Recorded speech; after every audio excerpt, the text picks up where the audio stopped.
Today, we are going to make some grass. No, I'm not in Colorado, so it's not going to be that kind of grass. It's our techniques that are so simple and sensible, your models will practically build themselves.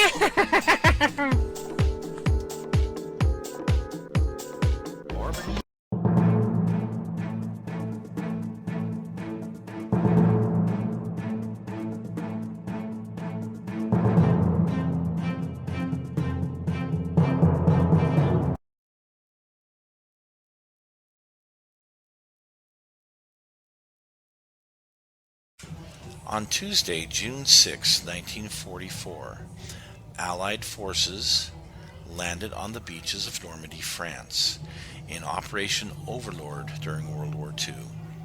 Codenamed Operation Neptune, as often referred to as D-Day, it was the largest seaborne invasion in history. The operation began the liberation of France and, later on, the rest of Europe. The Allied forces, 156,000 strong, many of them landed on the beaches in the LCVP landing craft, also known as Higgins boats. We're going to look at the model of this today. Hello folks, it's Mad Dog Murph. Welcome to the Kit Hoarder Stash. Today, I have, for commemoration of D-Day, well, it's not June 6th, I know, but it's close enough. We're going to look at this beautiful little LCVP with infantry by Italeri. Now, let's open this up because it's still in the shrink wrap. I got this, over a year ago. When I retired, I was given a gift certificate to the hobby shop. What I did with that gift certificate, well, I bought a couple of kits that were fairly expensive because normally I just wouldn't have the money that I would spend on something like this. So it was nice when I had the money to be able to get something that's kind of a bucket list item for me. So let's take a look at it. So first off, you got the box. You got all the action-packed stuff going on there. We've got some color call-outs for painting the figures. There's a bunch of figures. That figures. And this on the side of the box gives you a rendering of, well, what you're going to be doing. This is a big box. It's a heavy box. Not big as in size, but big as in the dimensions here. It's pretty thick. And it is heavy. So there's a lot of plastic, I can tell. So you got 3 crew figures and you got 25 infantry dudes. We're just going to put this aside here. Wow, already. So we've got some rope and some thin black ropes, or thin black thread. Not a wake. Bunch of different decals here.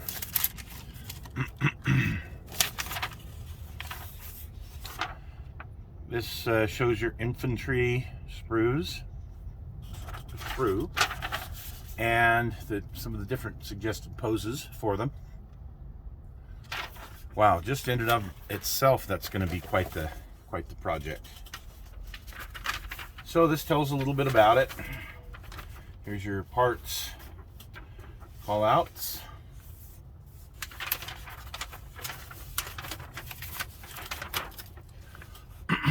Building the hull. I don't know what that is, but yeah, interesting. Looks like the inside walls. Interesting. The driver's compartment. And putting that in. Gunner's area.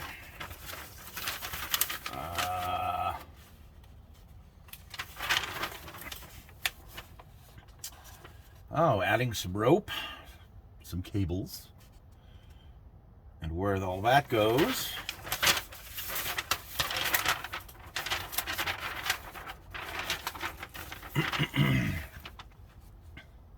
Putting some details on, fine details it looks like.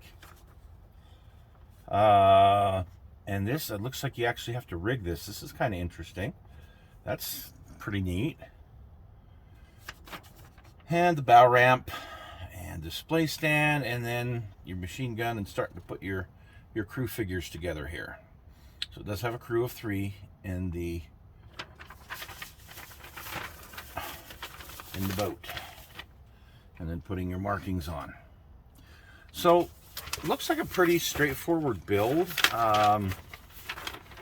Just by looking at it, I'm guessing for me it would take at least a weekend. The rigging part takes a little bit longer than I would anticipate, I'm sure. So we're probably maybe a couple weekends to get something like this built for me. That's just that part.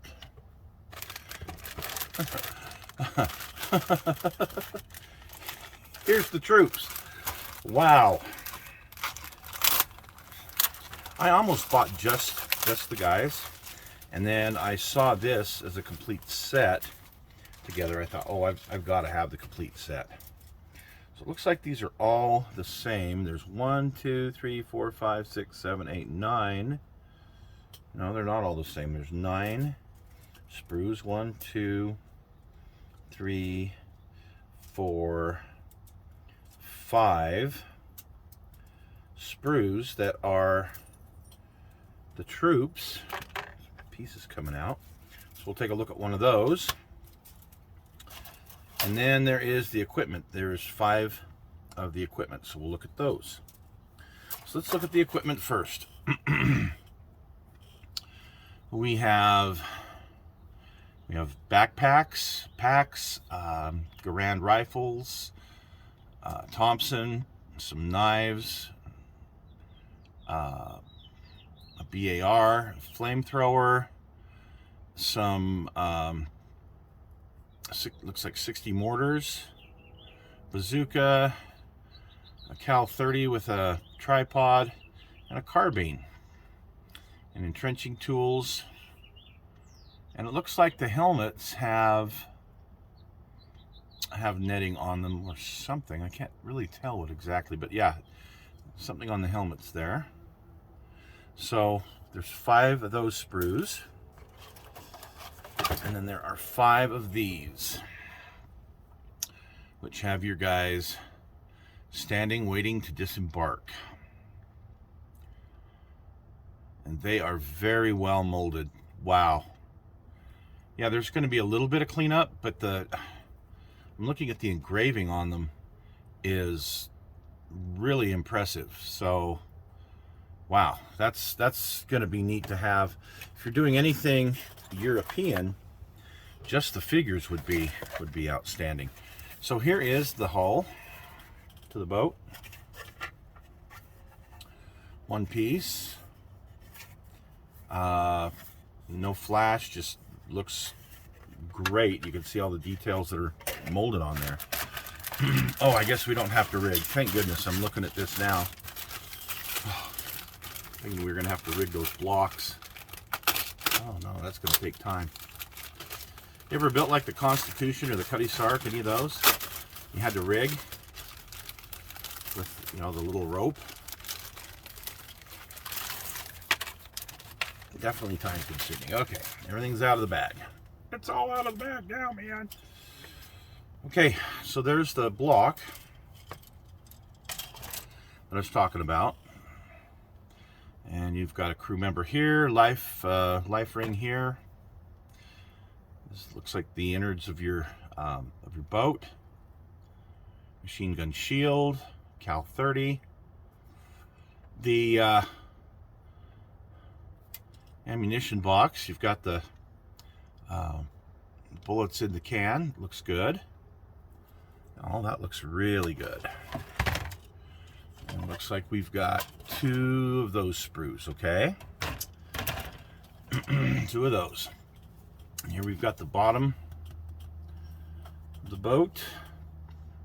Another crew member, ramp, propeller, just other parts of the hull.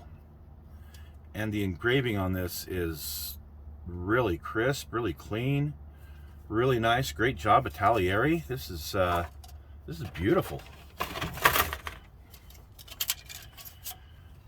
And the top of your landing craft, rudder, a few other little things. You got to see this. It's got the gears in it. I like this. This is going to build into a beautiful, beautiful replica.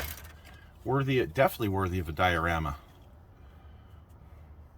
And your sides to your boat, the inside sides. The rivet detail and everything else on this is really well done. And that's it. That's all the plastic. So, wow, I'm not sure when I will get to this, honestly, because I've got a lot of other projects currently. But this is definitely one worthy of commemorating D-Day with. Definitely, this is absolutely beautiful. I'm glad I picked this up. Definitely a bucket list item for me. I'll probably have one of those DD tanks that I actually have in resin. We reviewed that a couple of years ago. I have one of those, and I'll probably put that on the beach as well. Just, you know, neat little diorama. So someday we'll get around to building this. For now, it's going back in the stash, but at least it's been opened. At least it's out of the bags. And you folks have seen it. Just looking at this, I would recommend it wholeheartedly.